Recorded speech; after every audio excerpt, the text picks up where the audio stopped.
I got 1 million views. Celebrating over 1 million views. eRadioSA.com.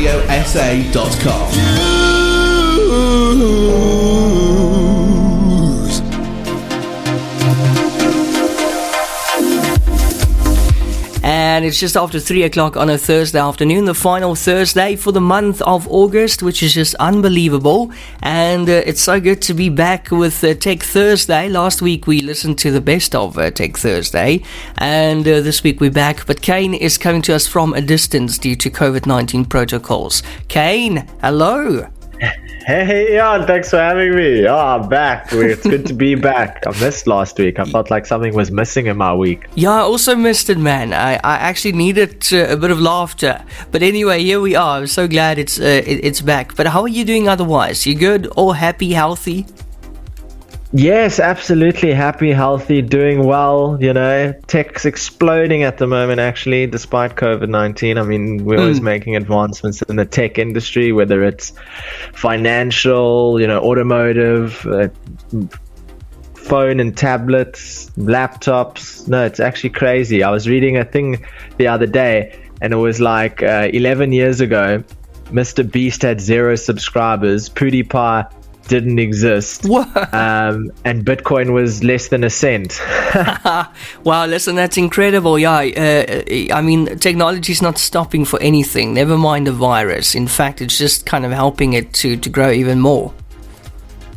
Absolutely. I mean, as you would expect, you know, it's a challenge that we have to overcome, and as with every failure or every challenge, you get stronger.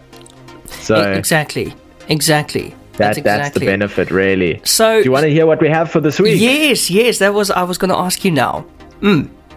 All right. So here's a few things. That's actually quite a few little things today. Nigerian horror story for MultiChoice, ordered to pay 33 billion. It's a taxman demand. Oh, I saw that. They've obviously done something terribly wrong. Oof, that's a lot of money.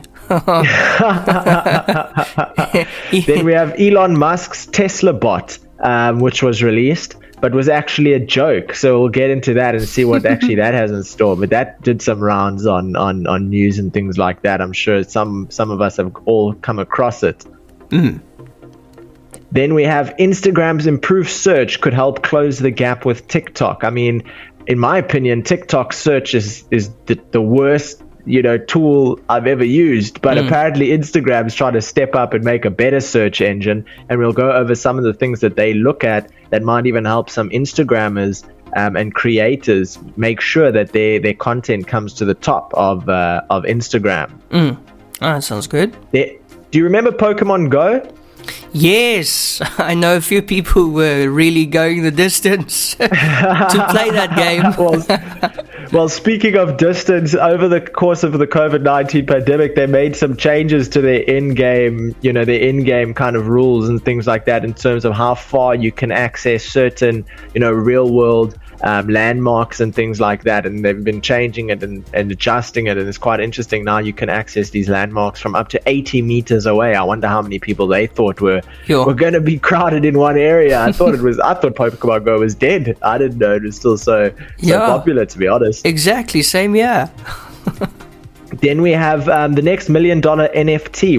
We spoke about the World Wide Web being sold as an NFT, at least the initial source code of it. We spoke about Coca-Cola going into NFTs. Rolex is going into NFTs. But the ultimate question is, what is the next $1 million NFT? We're going to take a look at that and what actually, you know, makes an NFT so popular and why people enjoy it. You know, why buy something for $1 million that's just like a digital photo, right? So we're going to look at that.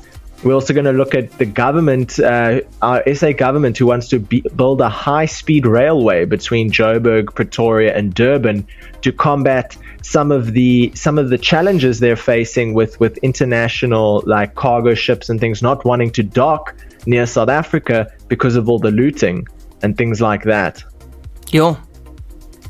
And speaking of looting, Samsung has disabled their stolen TVs, so anyone who tries to access their TV is going to get disappointed. So now it's really going to show you burgers all day. Like, I wonder what it will say. I mean, can you just watch like a fixed static screen that's saying this TV is stolen? Imagine you sit down at your couch with family and friends, and your TV comes on. This TV is stolen. I mean, can you imagine? Oh my word! Yes. Oh, that's hilarious. But yeah, it serves them right. It does. I mean, you took advantage. You caused some economic instability. I mean, now you're gonna have to deal with a Enjoy TV your that you bloody can't even TVs. Then a new space company is launching in South Africa. Can you believe it? How cool is that? That's pretty cool, We're going to man. find out exactly what that means. And in light of the COVID-19 pandemic, Checkers is trying out a new cashless, queueless store kind of purchase method. I mean, can you imagine not having to interact with someone in order to purchase your own goods, or Actually, even having to mind. sit there at a teller where there's no manual teller and you have to kind of ring your items up? I mean, you could get out of there without ringing those items up. You know, okay, I'll keep the Coke for myself. I think they'll probably I think they'll probably have a cam and then some kind of security watching it. But I feel sorry for those who lost their jobs because of that. I saw was it this week or last week that South Africa is now one of the countries with the highest unemployment rate. So I mean, that's probably not helping the situation. No, and I also saw another post the other day in terms of, the most dangerous countries for women. And I was so surprised when I saw South Africa at number 1. Oh, my word. Number 1. Ladies. In terms of walking on the street alone and stuff like that. I mean, that needs some attention immediately. Yeah. Yeah, exactly. And for the first time in the world, as a world first, South Africa grants a patent to an artificial intelligence system. That's a new world first that we'll be taking a look at. Okay, well, that's fantastic. So what a lineup today, mister. What a lineup today. Yeah, we've got a lot. I also see absolutely a lot. I see SARS is going after the crypto platforms in South Africa. Did you see that story? Yes, and that is probably due to the fact, I don't know, we spoke about it briefly. I think it was AfriCrypt. Was an organization that launched in South Africa where a 19-year-old and a 21-year-old took off with billions of rands worth of Bitcoin and kind of basically just disappeared off the face of the earth, tried to run away to the EU. And I was having a conversation with a friend of mine the other day, and I said to him, I'm like, you really don't want to be that 19 and 21-year-old. I mean, you don't even have enough experience under your belt to know how to properly disappear. Oof. I mean, and you got investors that are angry. You've stolen millions. Oof. I mean, it's no joke. They're looking for them. Yeah. So obviously with it comes regulation. It's a part of the process to healing and making sure things like that don't happen. And the real difference is in terms of regulation is you can rest assured in the companies you're dealing with, because they're only allowed to operate in South Africa by ticking off certain boxes. But the nature of cryptocurrency is decentralized. So you can also expect entities such as SARS trying to capitalize on the potential profit of this industry. Nothing you can do about it really, other than I even know a few people that have made a lot of money in Bitcoin and things like that, and they recently cashed out just to pay SARS for an amount of what they've earned, just to keep themselves in the good book. So I mean, realistically, if you've made 100 million or whatever, might as well actually do your due diligence and just pay and make sure you're on the right side of the book, because if you're on the wrong side, I don't know if they can get your crypto, but they sure as hell can make your life difficult. Yeah, and that money's no good when you're sitting in jail. No. The best thing that you can buy in jail is maybe some cigarettes or a nachi. With your crypto. Oh, my word. That's hilarious. Listen, I also wanted to ask you, I don't know if you saw, I know you don't watch that much TV, Kaine, but did you see that new Samsung foldable Galaxy Z smartphone? It's currently advertised a lot on the channels, on DSTV. And one of the it actually features the song by Imagine Dragons called Believer, but it's a foldable phone. I think the phone it folds like a piece of paper basically. Would you ever get a foldable phone like that? It's kind of weird. My biggest stumbling block in terms of a foldable phone is like, what is the quality of the screen? I mean, the screen is everything, right? So to make a foldable phone, the screen has to be somewhat flexible. And I don't know if you've ever gone to like an Indian or like a Pakistani store in order to fix your phone. You usually come back with a plastic screen, and it's terrible. Yeah. It's a horrible experience. So if that's the case, I wouldn't opt for it. But in terms of having a phone which is half the height and nice and small, can fit in the palm of your hand, I'd take that. I mean, it fits into your pocket better. I have PTSD of sitting down and my phone flying out of my pocket, reaching for the stars, you know? Yeah. Yo. It's a big problem. I mean, also, you know, you had the problem with the bending phones a while ago, a few years ago, people sitting on their large phone in their back pocket and it just kind of breaking. At least this one comes pre-bent. But yeah, I remember those flip phones. Eventually the mechanism, you know, that flips the phone open kind of gets loose, and then one day the one piece of it just snapped, and then my phone couldn't close anymore. Then I had this open flip phone and I had to walk around. It breaks it half so you get two phones for the price of one. No, but it was terrible. So now the phone couldn't close anymore, and no, that was just a real mess up, eh? So it went from a flip phone to just a phone. Yeah, so now you've got this loose top part hanging by a little thread, a little wire that keeps the screen on. That's not cool. But anyway, I'm just wondering, with these foldable phones, you know, it's really flimsy, and where do all the wires go, and how do they actually do that, you know? And what if you fold it one too many times, you know? What if you fold it and then won't unfold again, or it just stays folded? I don't know.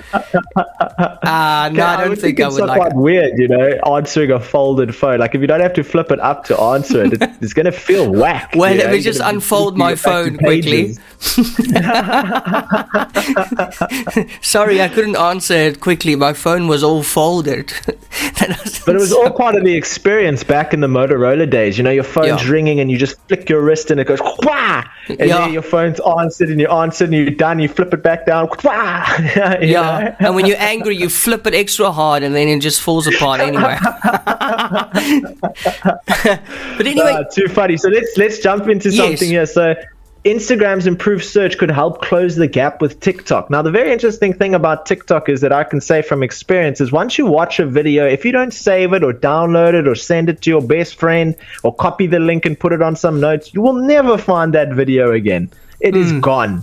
It is evaporated into the atmosphere. It is buried within the TikTok database. I mean, I found this really cool video of a person who was using a remote control helicopter, and he did some crazy stunts with it. And I was like, let me just show my friend this video. And I spent half an hour trying to find it. And I said, that's just ridiculous. You know, I can't find this thing anywhere. But Instagram is trying to improve their search to try and close the gap. I thought Instagram search was a bit better just because TikTok's was terrible. But what they're trying to do is they're trying to create a search algorithm that basically encompasses posts, accounts, pages, videos, all in one place, so that the user experience is very easy to find certain keywords and things like that, and certain topics and all that sort of aspects. And the thing that they look at when you search is going to be like your activity history, you know, the channels that you follow, things that you've previously liked. So that will all play a part in the results that you find.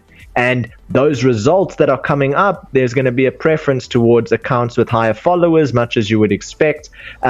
But I actually watched a video by one of the lead developers of Instagram who gave some more information as to how their search tool actually searches. And one very interesting thing that I found is they obviously cater to, like, it's a type of shadow ban or a limited visibility kind of indexing, whereby if you have been caught for sharing misinformation, such as COVID misinformation, which is speculation, to be quite honest, no one really has all the right results, and all that sort of stuff, then your account could be shadow banned or at least restricted from search and search results unless they search exactly for the caption that you used in your video. But one thing that I did take from that I found very interesting is a tip for people who are posting on Instagram to maximize being found and being discovered. And it all comes down to your caption.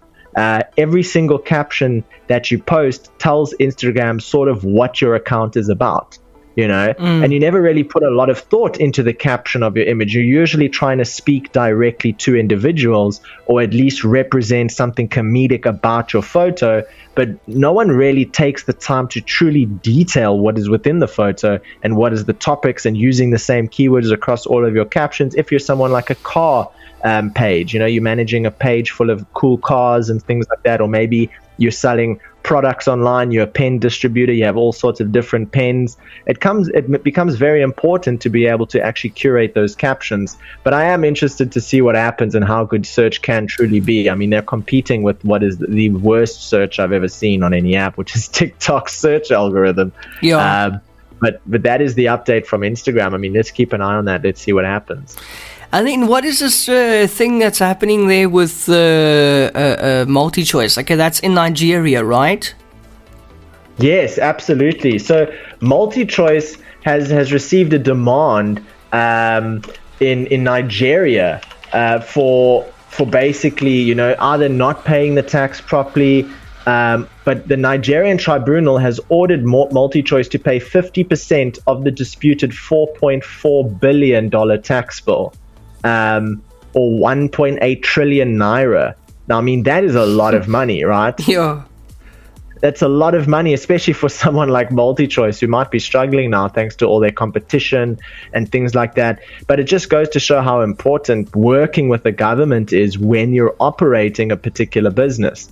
There's a crypto exchange recently that got heavily regulated in the UK for just not having a very very established line of communication with the FCA that was kind of reviewing them and trying to deal with them and trying to make sure that they regulated. And that exchange was Binance, the world's biggest cryptocurrency exchange right now, and they've been heavily regulated. So no one is exempt from following regulation, and if you don't follow regulation, usually it becomes a money-making tool for government, to either fulfill the desires of customers if they feel they've been ruined, or hunt for money. I mean, it happens. People need money, and if you're someone who's not not doing it properly, then you might just get a request to pay half of the money that you've never paid based on the calculation.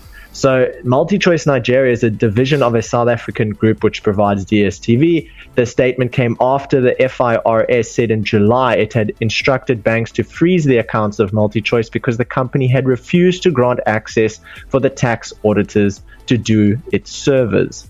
So that is where the problem has arisen from. They said, no, you may not audit us. And that's red flags right there, right off the bat. So they're facing heavy.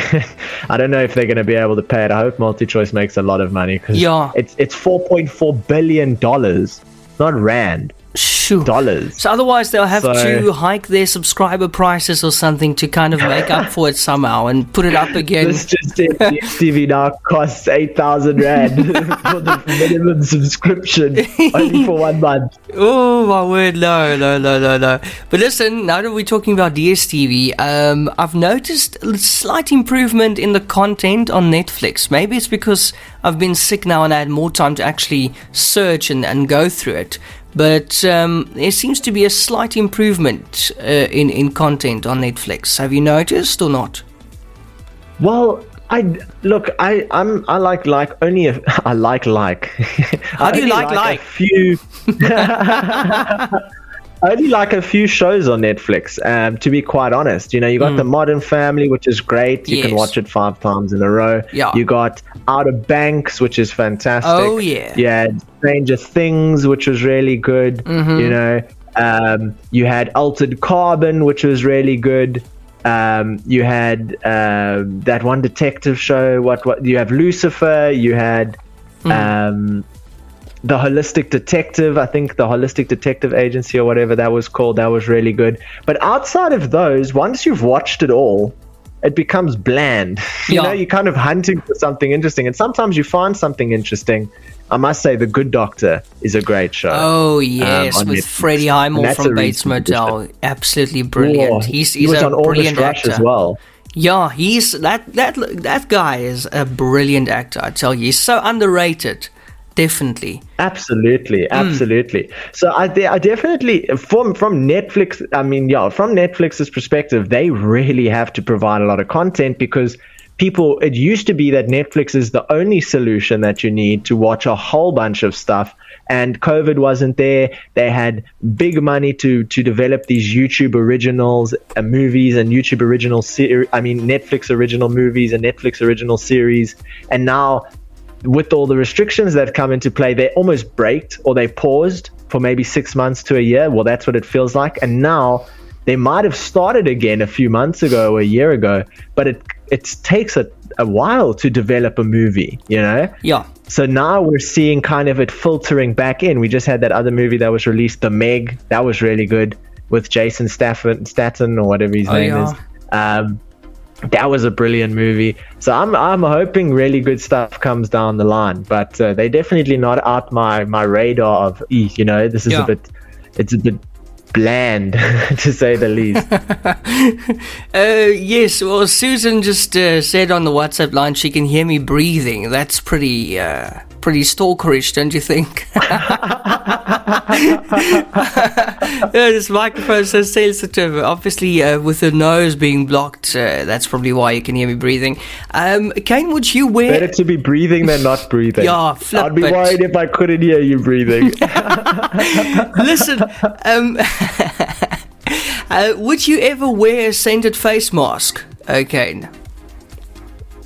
No ways. Have you ever accidentally sprayed too much deodorant on yourself or around you and try to operate? Yes. It can't be overpowering. I think I'd pass out. But the funny thing is, I just sprayed deodorant on my arm the other day, yesterday, and I couldn't smell it. I still can't smell anything. I was sniffing deodorant, but nothing. It's all disconnected. That's the weirdest thing about this COVID. It just disconnects everything. And then every now and then you get, like, at 2 a.m. While you're busy sleeping, you get the taste of something you ate earlier. And then it just lasts for a few milliseconds, and then you're back. It's like your tongue and your nose is like it's all disconnected from your brain. It's the craziest thing. Like smell.exe has stopped responding. Exactly. Yes, that's a brilliant way to say it. I'm going to save that in my memory, in my bank, if it still works. Yes, you're so right, eh? It's like smell.exe and taste.exe stopped working, stopped responding. Please reboot the system. Smell.dll is missing from this computer.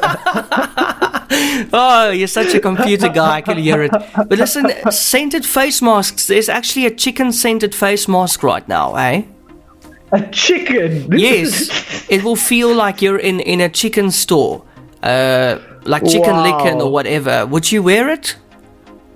Well, here's the thing, you know, it's always nice until you're full.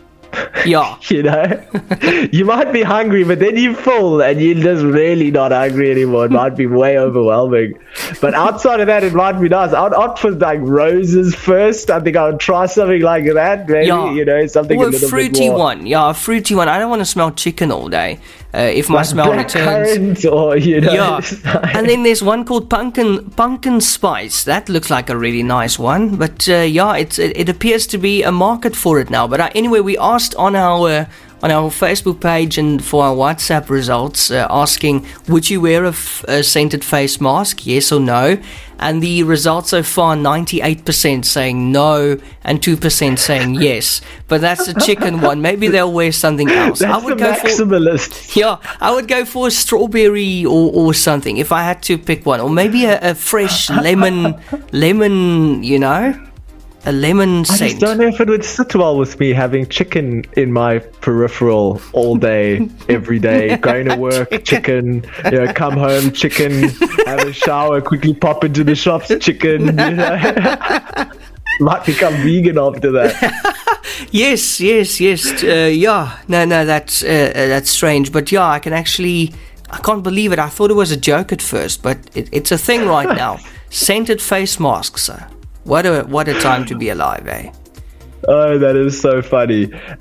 Speaking of time to be alive, this is now the time that we might be getting a high-speed rail between Joburg, Pretoria, and Durban. That is actually something that's definitely not around. You know, if you've got to fly I mean, I think George to Cape Town is one of the most expensive flights according to distance in the world. Yeah. You're paying the most amount of money to travel a very short distance. Even, Cape Town to Durban or George to Durban might be expensive. George to Joburg is pretty cheap. And I imagine inter-town transport is relatively affordable from public transport like the Gautrain and things like that. But we definitely don't have a way to go relatively cheap from A to B without lifting off of the ground, you know? Yeah.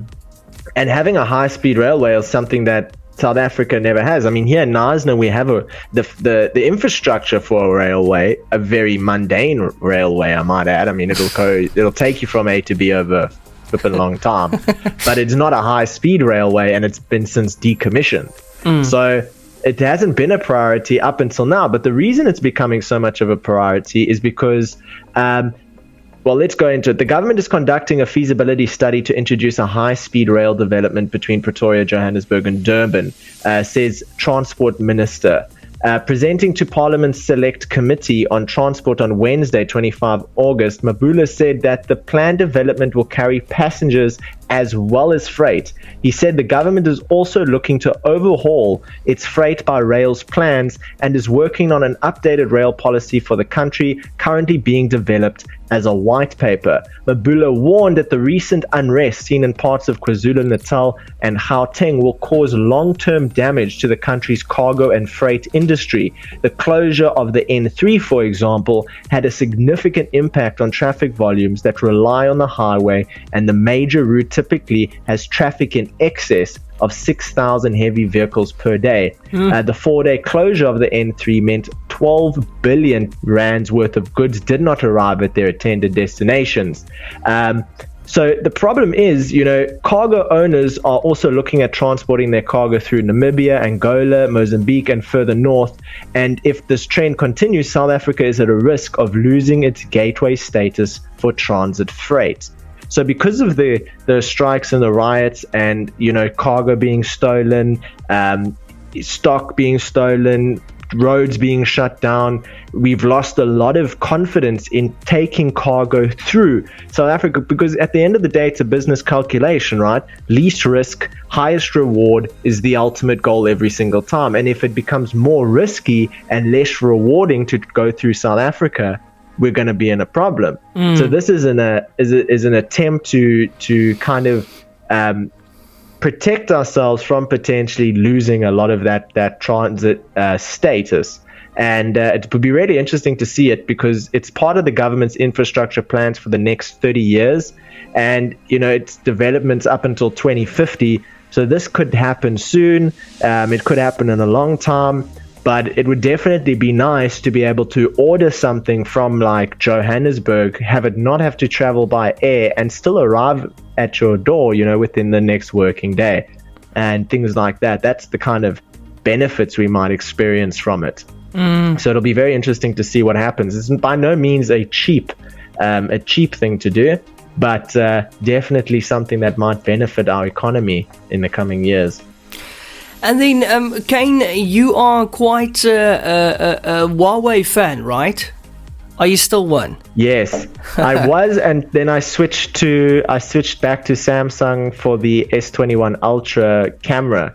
But for a long time, for 4 years, I was using a Huawei, and I was really happy with it up until the whole Android issue that happened. That wasn't cool. You had the app gallery that came out of there that it was very difficult to install certain apps and to do cross-phone kind of operations and things.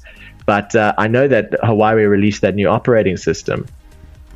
And today, on the 26th of August, they are releasing 2 awesome new smartphones to the local market here in South Africa. It's the Nova 8 and the Nova Y60 smartphones. They've got pretty good prices, also great displays, powerful camera systems, and large batteries. Very stylish. I just saw 2 pictures of these phones. So they are going on the market today, the 26th of August. My broadband said Nova 8, eh? Yes, my broadband said they will publish the prices today. So that's still coming. I see some prices here. Huawei Nova 8 Pro 5G on bid or buy for 16,000. Whoa. Yeah, then we have the Nova 8 SE Vitality going at 9,000. And the Y60? Yeah, looks Nova Y60? Got that one somewhere? the Y60. Mm-hmm. Let's see what this price is looking like. Nova Y60, yeah. I don't think the Y60 has been released yet. At least I don't see anything about it it's probably yet. It just happened a couple of hours ago, or it's actually happening right now, I think. But the Y60's got a triple camera lens. That sounds pretty good. I love it. I have a four camera set up on my Samsung. It's actually 5 cameras with a little infrared one and a flash, making up the 6th module. But it makes a big difference, I must say. I filmed a music video for a friend of mine the other day, straight from the phone at 8K. Sure. And I was being mind blown for a month and a half through the editing process about how the quality, this camera quality was. Yeah, it is insane, It's insane. Who needs an actual TV camera in 2021? Can just when I was doing a lot more of the YouTube stuff, I actually had a Canon DSLR camera that I paid I think it was about 9,000 or 10,000 for, and I really thought at that time, wow, this is it. This is 24 megapixels. This is amazing. And 5-10 years later, looking at my Samsung now, being able to capture pictures at 108 megapixels at 4 times the resolution without even a lens it's uncomparable. I mean, that shows you how far cell phones have come, truly. Exactly. Kaine, what have you got for us next? Next, we have a very interesting part of South Africa's space advancements, a new company launching in South Africa for space commerce and items such as that. So, Swedish space company AAC Clyde Space has opened offices in South Africa through a subsidiary, AAC Space Africa. They will design, build, and deliver space missions to the continent from its Cape Town base in the Western Cape. The new subsidiary will also be the group's center of competence for advanced radio communication. Dr. Robert van Zyl will lead the company as managing director and Francis Visser as technical director. The two have over 40 years of small satellite experience. So I wonder if they will be going to space like Jeff Bezos in the near coming future. I saw Jeff Bezos actually. There's a toy that's being released now, or a model of the aircraft which he released, of the rocket that he went into space in. And when you look at it quite small, it's not actually that good looking. You think it would be very like Lamborghini, kind of style, but it's just very like city golf in my opinion. I saw a couple of memes about that. I won't say what they said it looks like. I was also thinking the same thing, do your own research, check that one out. The team will initially focus on radio communication systems as well as sales and marketing. However, AAC said that the team is expected to grow quickly in the coming year to meet demand from the African space economy, which is set to grow up to $10 billion by 2024. The need for space services in Africa is growing rapidly as the government, companies, and communities seek efficient ways to support development and build out critical infrastructure, said Chief Executive Louis Gnomes. So it's very interesting. It's very exciting. I'm sure this opens up an avenue which a lot of young entrepreneurs who are wanting to get into space and space engineering and even taking a role as a potential astronaut and things like that is very difficult for a South African to envision. But now right here in the Western Cape, in Cape Town, there's someone who's growing towards that status. And it'll be very interesting to see if we one day have a South African astronaut go into space driven by a South African engineering, right? Wouldn't that be exciting? Yeah. I mean, Elon Musk is South African, exactly, but he's not in South Africa anymore. Yeah. So, with him left that opportunity. Yeah, we'll get some more big stars coming from this country, I'm pretty sure. But listen, now we're talking about stars. I don't know if you saw earlier this week there was something observed in the night sky in Pretoria, Polokwane, that area. They saw something and they thought, hey, look, it's a meteor shower or something like that. Well, it's now been confirmed by the Astronomical Society of South Africa, ASSA, that the phenomenon was actually the upper stage of a Chinese rocket burning up in the atmosphere. But it was quite it was cool. I don't know what's going on with the Chinese. They keep sending us stuff that we don't want. But we didn't even order it off of Alibaba, you know.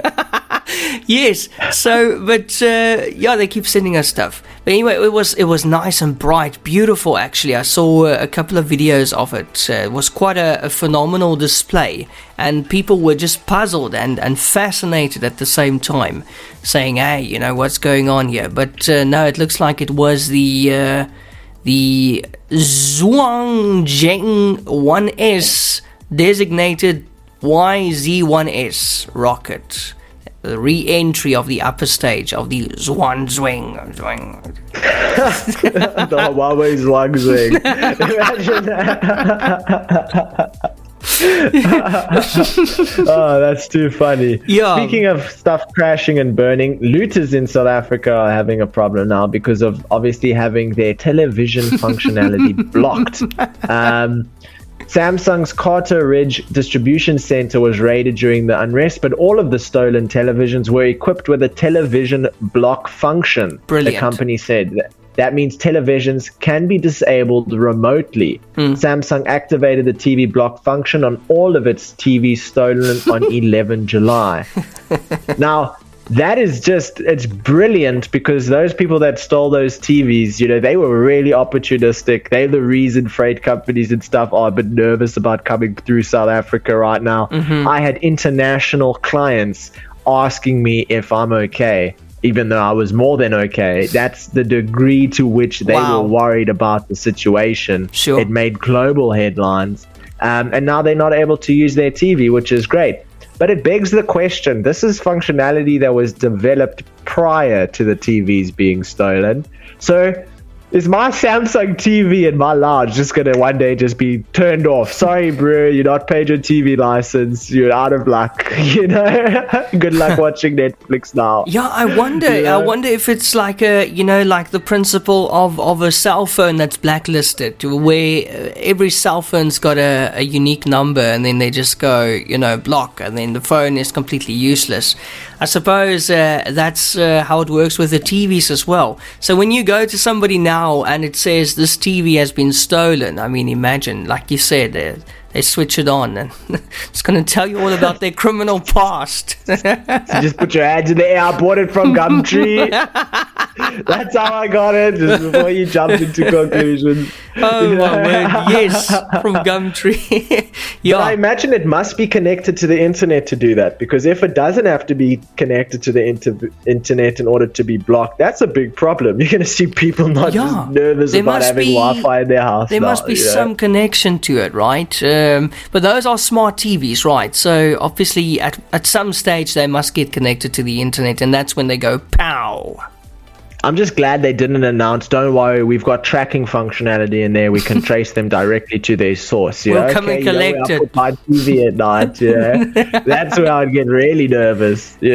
Start looking over your shoulder, check if your TV's flashing, turn it off by the wall kind of thing. No, but seriously, what is showing on their screens now that they can't use the TV? Does it actually say this TV has been stolen? Or is it just black? I don't know. I don't know what it will look like. I wonder if it just starts sizzling. You just smell like chicken, and you're like, uh-oh. No, man, that's your mask. That's your mask. It's not the TV. So I hope no one who stole those TVs are able to use them. It would just make me feel better. So now you can't even watch the menu of KFC where you took it from. They're just going to completely disable it. I wonder if it's only Samsung TVs. That's also a very interesting question. Exactly. If it's also LG, and all the other. Good question. And now, Kaine, what is the story about Elon Musk's Tesla bot being a joke? Is it not real? So that's the thing, right? You obviously saw it going through the news and stuff, and I saw it and I was like, oh my word, there's actually a robot version for Tesla's robot, and I was very nervous and things like that. But there was an announcement that Elon Musk was working on a Tesla robot, and the thing is, I don't know if it was, it's hard to say whether it was an inside joke or whatever, but the day after he made that announcement, he had a distraction, an empty kind of promise joke style thing where he had a person dressed up like the Tesla bot go onto stage and kind of dance a little bit, That's how he made his announcement that the Tesla bot is coming. But something that he said was people are actually very far away from a working robot. That can do things and interact and react and consolidate information and react to it just like humans are. You see a ball flying at your head, to duck. Or if you're faced with a problem like you notice that your one stair's broken, you don't just go run straight into it and, fall over yourself kind of thing. Like there's a lot of stuff happening in your head which helps you do the things that you need to do. That's a little bit difficult to program into a robot. What makes me nervous about self-driving cars and things like that, that you might be able to put sensors on the front that see if someone's in front of you. You might be able to put sensors on the side that tell you if you're going to hit into anything. But at the end of the day, if one of those sensors aren't working or miscommunicating or misfiring, there's no human input. It's just going to go straight, even though it thinks, it's straight, but it's a corner. It's just going to go straight. It's not going to slow down. It's not going to brake last minute. It's just going to go straight. So it's very interesting to see how they're actually going to go about it. But they did say Musk revealed drawings of the robot near the tail end of his company's AI Day event, where it showed some of the artificial intelligence and supercomputer technologies that it's working on with the goal of one day powering self-driving cars. The company also had a mannequin version on the stage, which wasn't working. But I think it makes people nervous, because Elon Musk was this guy that came out and shouted how dangerous AI is and how dangerous it is to have, robots that can basically be controlled by an AI if for any reason something is going toward. So I'm very interested to see what's going on. But it became a big joke, because he had a dense presentation about the undeniably impressive work Tesla is doing with AI. The company's self-anointed tech-knocking Elon Musk capped the evening by bringing out a dancer in a spandex suit, and he called it his Tesla bot. Okay. Well, that guy's always full of surprises. I really wanted it to be real. I wanted it to be really real. But tell me now about now we're talking about robots. This new cashless and queueless store in Checkers, is it actually a robot helping you, or is it just a computer system? How does it work, and where can we see it? Which stores? Right. So Checkers is testing a new cashless and queueless store in South Africa. The ShopRite Group is turning to data science and technology to improve its stores, with the retailer currently testing several new concepts through a program called ShopRite X. At the ShopRite X offices above the new Checkers Hyper Brackenfell flagship store next to the group's home office, the division's 250-strong team, including data science, e-commerce, and personalization experts, is working side by side with ShopRite's IT team, combined with a team of over 1,000 people, to create and implement these new innovations. This is what the group said. ShopRite X was directly responsible for the extra savings reward program and Checkers 60/60 on-demand grocery delivery service, which I think some of us have even used up until now. Yeah. And it works. It works. I can vouch for it. Minutes. Yep. Right. Totally works. And one of the new concepts currently being trialed is Checkers Rush, an automated, cashless, no queues, no checkout, no waiting concept store located at the ShopRite X offices in Brackenfell. Checkers Rush allows employees to grab products and walk out without paying at a till. The group said that this is possible using advanced AI camera technology to identify the products being taken off the shelves. Okay. Checkers Rush then bills the user's bank cards upon exit. Oh, oops. That's scary. That's a bit scary. That's a bit scary. Yeah, I'm not going to lie. That's yeah, I would like scary. it feels like you're not in control anymore. What if you want Can't a I rather refund? just put it all in a basket and just place it on something and it goes ding, Yeah. and it knows everything there? Yeah, now they just look oh, yeah, no, okay, no, I don't feel very comfortable with that. I don't even feel comfortable with it. I don't even feel comfortable with the tap and go in the store with your card. So how am I going?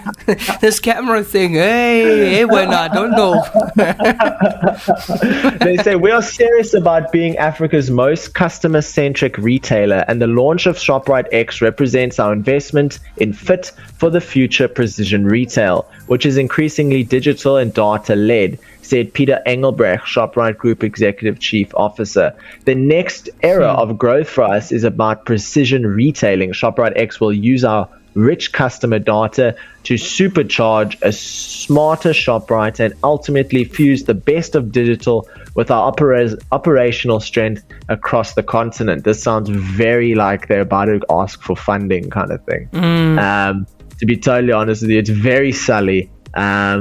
Very, very sully. It doesn't seem like an announcement. It kind of seems like a pitch directly to investors. Neil Schrouder, Chief of Strategy and Innovation, said that the ShopRite X provides an opportunity for the retailer to move towards a more startup-like environment. ShopRite to the power of X represents the exponential growth opportunity when you combine the best of data, tech, and talent with the scale of the ShopRite group. Someone said, don't call yourself ShopRite X because SpaceX has already got that. And they're like, no, we just need a backstory and we're fine. We can do that.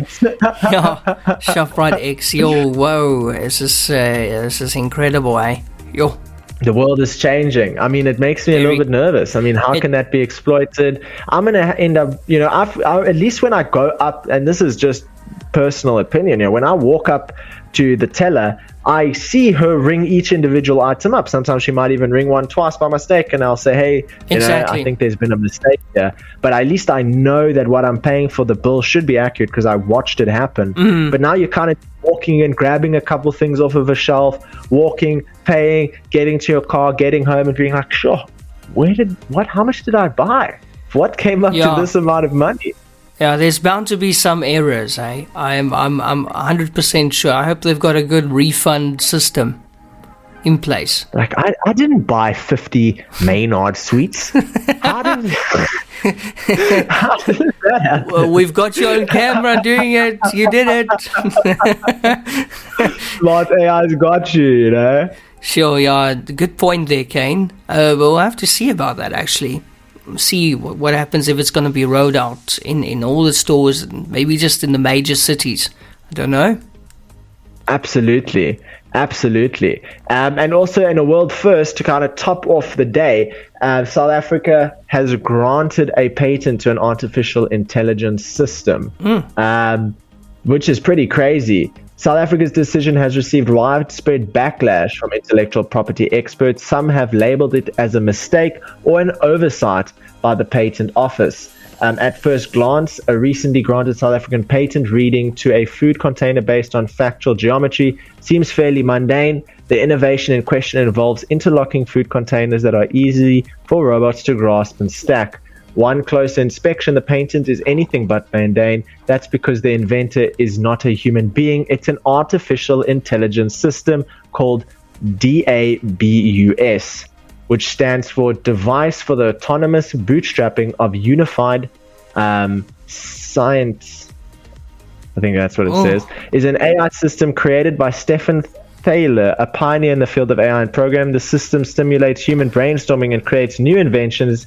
DABUS is a particular type of AI, often referred to as creativity machines, because they are capable of independent and complex functioning. This differs from everyday AI like Siri, the voice of Apple's iPhone. So an AI went and registered a patent for a food container based stacking kind of container that can allow interlocking, and it's easy for robots to grasp and stack. And it was approved. South Africa approved it. And it's the first ever patent approved by someone who isn't human who wrote the patent. And is probably submitting a lot more patents. I'm a little bit nervous, to tell you the truth. That's a bit dodgy, you know? I'm a bit nervous How after quickly today's can they show. come up with ideas? I think it's safe to say that the robots are taking over. Thanks to people like Elon Musk and this creator. Yep. I'm lost for words. They're taking over now. They're driving us around and they're ringing up our shopping and all that kind of stuff, registering patents. Yo. Anyway, just very interesting. Thanks, Kaine. Lastly, I see Facebook is finally developing a WhatsApp app for tablets. It's part of its new multi-device support capabilities. Up until now, if you wanted Facebook on your tablet, you had to get one of the WhatsApp versions on tablets through the WhatsApp web platform. That was the only way.